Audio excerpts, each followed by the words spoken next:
Stephen, you're already home, aren't you? Upon returning home after her daughter's wedding, Karen found that her husband, Stephen, who was supposed to have returned earlier, was nowhere to be seen.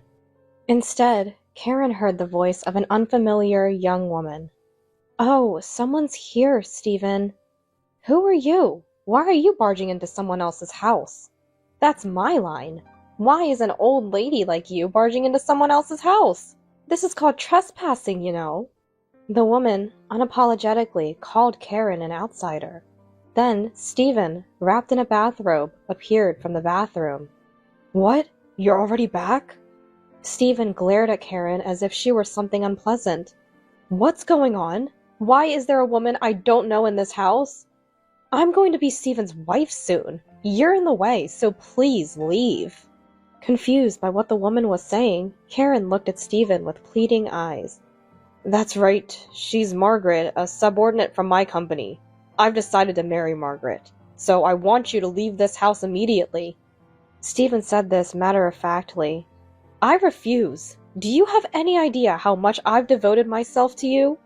This house is mine, the land and the property. I earned everything. You have no say in this." Way to go, Stephen. It's cool how you can say it so clearly.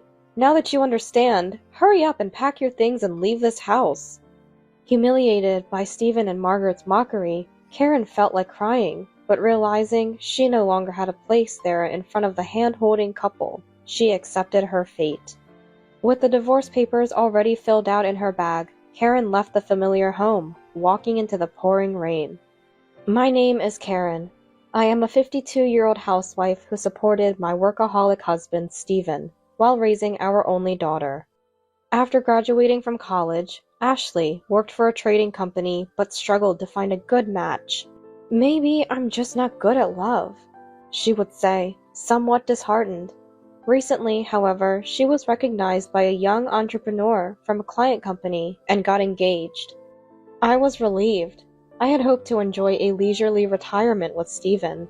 However, "Hey Karen, is dinner not ready yet? I'm starving after coming back from work." "I wasn't sure when you'd be home." "No excuses. A good wife would have dinner ready no matter what time I come home." "What's this meal? The meat is tough. Haven't I always said I like it tender? Think about how it's cooked and start over from scratch." "At least have the bath ready before I get home. You're a housewife. You must have all day, right? Show some initiative. Who do you think provides for you to eat every day?" Stephen always had this way of asserting his superiority over me, but given his important role as a sales director in a large corporation, Stephen did have a good salary. It's true that his income allowed our family to live comfortably, which is why I couldn't talk back to him with much force. My concerns weren't just about Stephen. One day, when I noticed regular large withdrawals from our joint account, I asked Stephen about it. "Sorry, Karen. I didn't want to worry you unnecessarily, but Melissa, who lives at my parents' house, insisted she desperately needed the money." And he replied with a troubled look and a sigh. Stephen's sister, Melissa, had been married at one point, but due to a falling out with her in-laws, the marriage ended in just a few years. Now she was back living at their parents' house. Since Melissa took care of Stephen when their parents were busy with their jobs during their childhood, even the usually arrogant Stephen couldn't be firm with her. "Melissa is really struggling. She's always been careless with money. If she wants something, she buys it without thinking ahead, which is why she's always broke. I think her spending habits were a big reason her marriage didn't work out.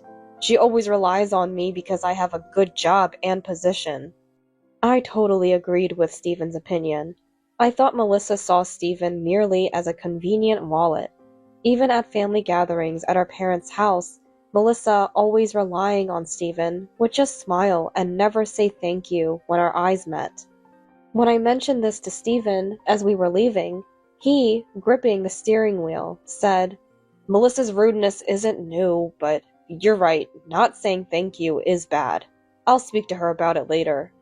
I might be wrong to say this to Stephen, but I find her difficult. The money we give her every month was supposed to be saved for Ashley's wedding.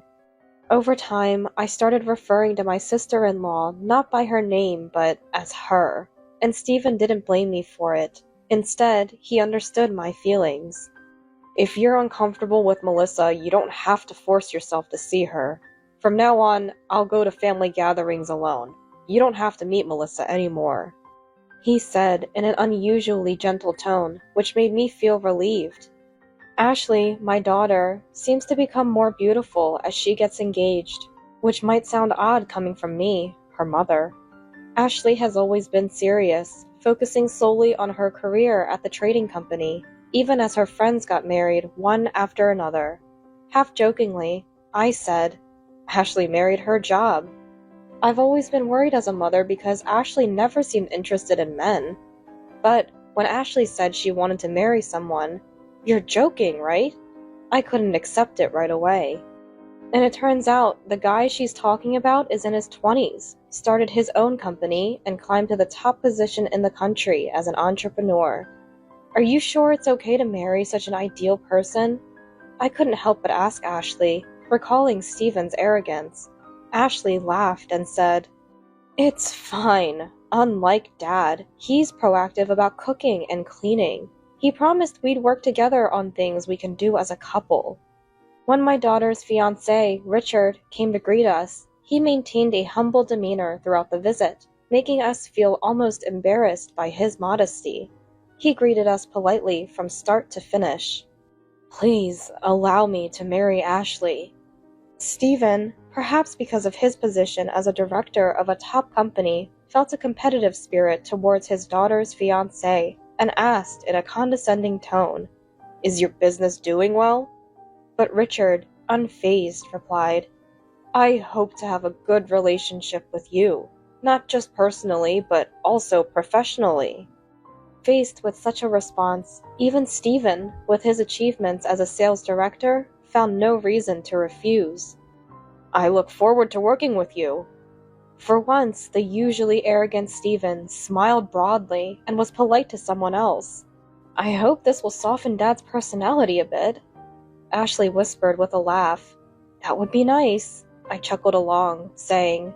However, as Ashley's wedding approached within 3 months, Stephen's attitude towards me became even colder than before.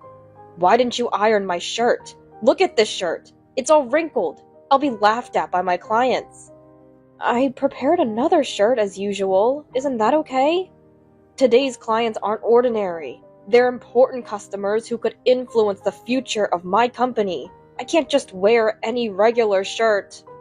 Then you should have told me yesterday. It's difficult for me when you suddenly demand things. Frustrated by Stephen's one-sided criticism, I couldn't help but retort sharply. Then, why are you acting so high and mighty? Can't even properly iron a shirt and you call yourself my wife? A real wife would know what shirt her loving husband needs to wear without being told. I can't deal with such unreasonable demands. Holding back tears, I hurriedly ironed the shirt. Here, it's done. Is this okay? Even as I handed over the shirt, Stephen, far from expressing gratitude, scolded me further. Hurry up! How are you going to take responsibility if I'm late to the company because of you? Fuming, he slammed the front door and stormed out. What's with that attitude? Can't even say thank you. No better than Melissa. I vented my frustration to the now empty doorway, unable to say it directly to Stephen. Stephen's treatment of me didn't stop there. Why are you eating too? You've been gaining weight recently, haven't you? Due to your age, maybe? You should just eat once a day, and spend the rest of your time cooking delicious meals just for me. Your beloved husband is home. Come on, give me a shoulder massage. Do I have to tell you everything? You're so useless. I can find a replacement for you anywhere. He seemed to think of me as a convenient maid or robot, programmed to do his bidding. Believing himself an elite because of his high salary, he looked down on me, who had been a housewife for years, as if she couldn't do anything if she went back to society now. Stephen was the one who had said to me, who used to work in a high-end shop, Quit your job when we get married and devote yourself to me. It was Stephen who said that. I found fulfillment in my work and enjoyed interacting with customers, wanting to continue working as long as possible. But I gave up my job without a second thought, thinking it was the least I could do for Stephen, who I loved. Now, being looked down upon for being just a housewife infuriated me. I really wanted to retort, "Then make your own meal." That's what I wanted to say. And Stephen, in his anger, threw the meal I had prepared onto the floor. "Pick it up! What's with that look?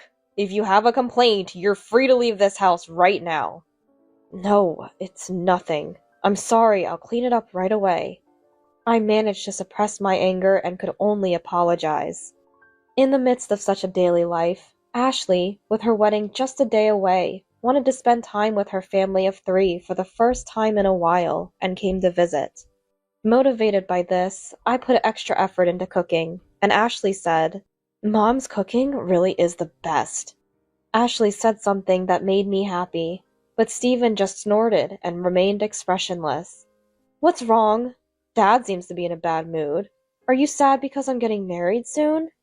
Teasing him, Ashley got no response from Stephen. "Hey Karen, coffee," he commanded. "Still acting all high and mighty. Don't come crying to me when Mom runs away from you one day." "Anyone who wants to leave can leave. It's not like they have a job. It's obvious they'll come crawling back when they run out of money." "Your personality hasn't softened at all. In fact, it seems to have gotten worse." Ashley, with a look of disbelief, said. I just gave a wry smile and tried to calm the situation. "It's the same as always." The doorbell rang and Ashley said, "I'll get it." She went to the entrance and came back with a small rectangular box in her hand. "The sender's name is Margaret. Dad, do you know her?" Stephen immediately stood up and demanded, "Give it to me," trying to snatch the package away, but Ashley quickly covered the package with her body and said, "What's the rush, Dad? You seem suspicious. Mom, open it and see." She handed me the small box. As I was about to unwrap the box, "Stop!" Stephen tried desperately to stop me, but Ashley countered, "If there's nothing to be guilty about, then it should be fine." Stephen, lost for words, finally gave up resisting. Such a bold tie pattern. I wonder what occasion it's meant for to be the right choice.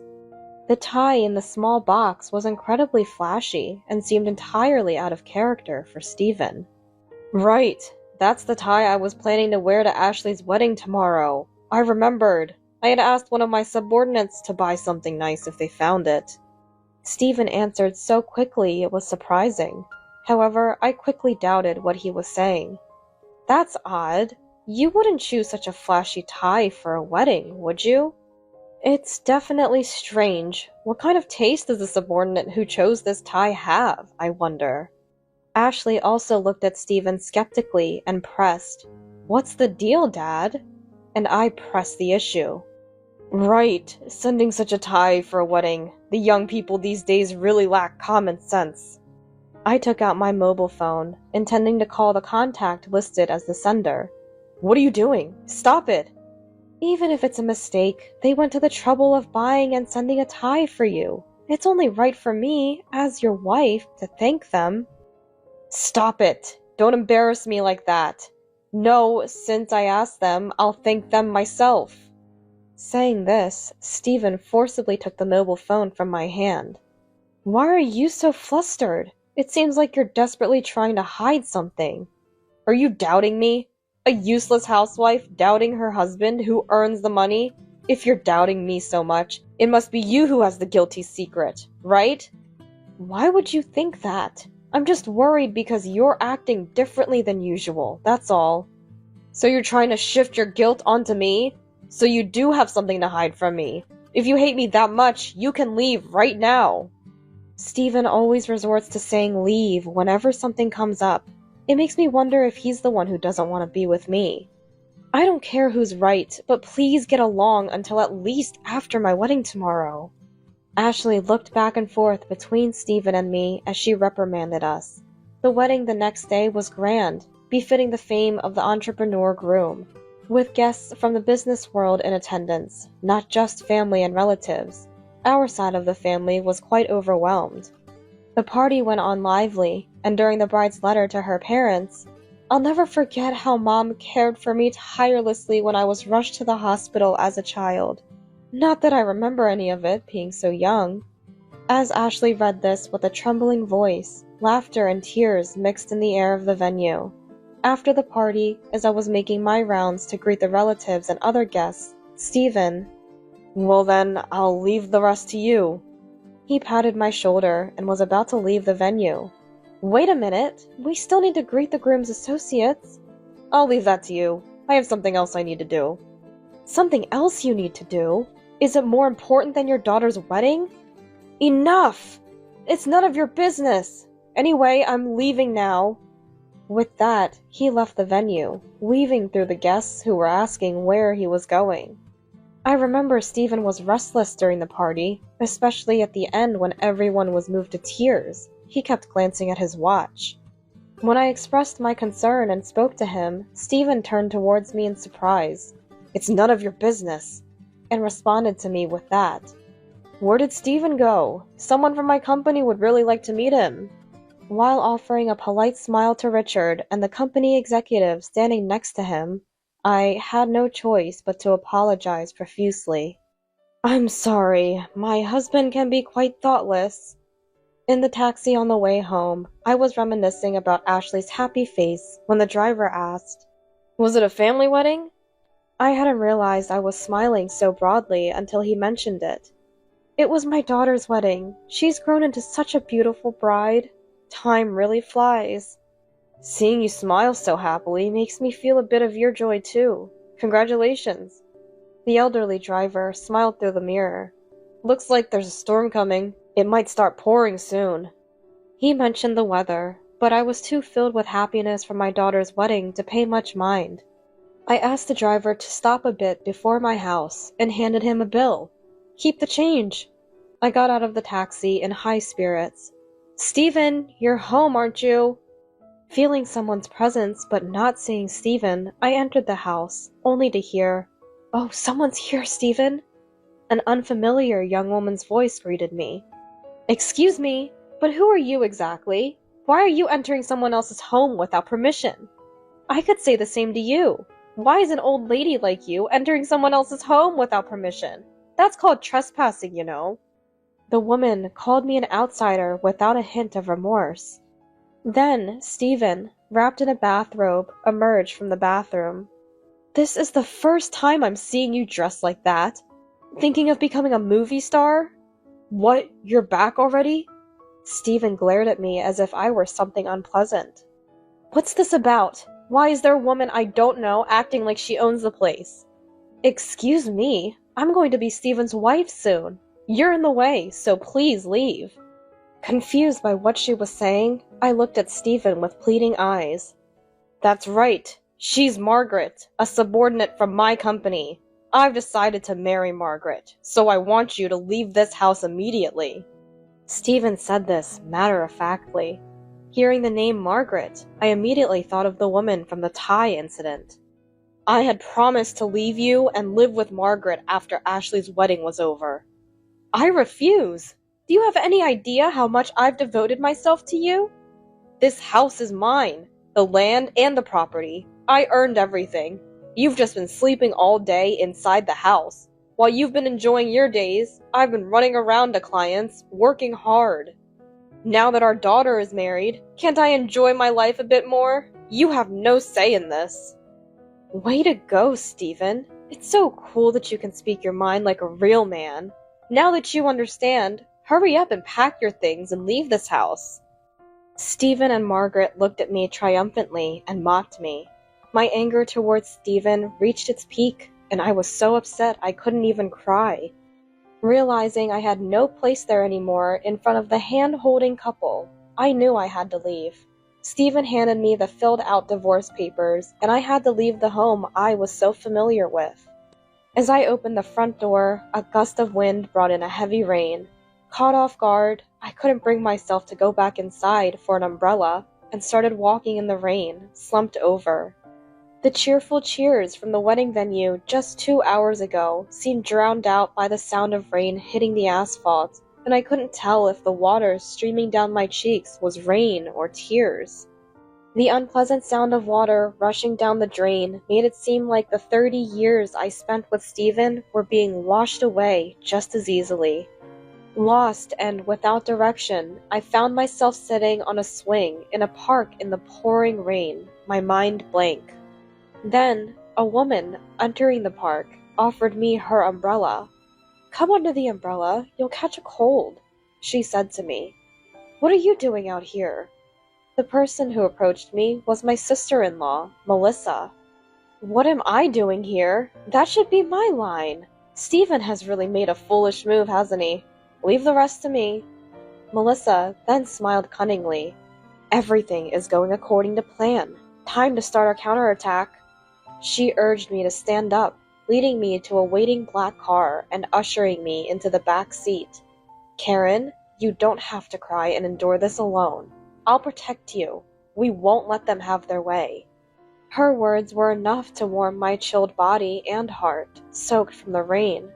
Rewinding 3 months back, there was a family gathering, and considering my busy husband, "I'll go by myself," I said.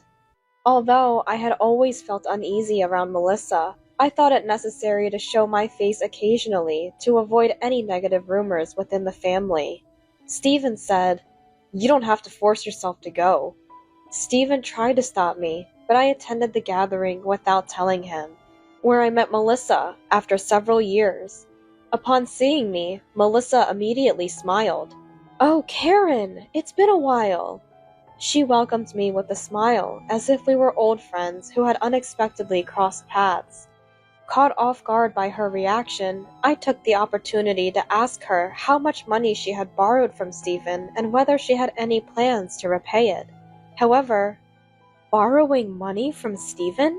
Karen, what are you talking about? I have no idea.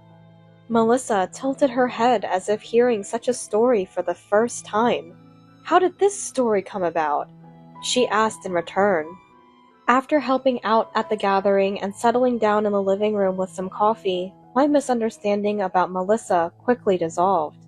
Melissa was, in fact, a skilled businesswoman managing several companies and was not short of money. Later, when I spoke to my daughter's husband, Richard, he said, "I know Melissa well too. She's been very supportive of my company since its founding, and I owe much of my success to her."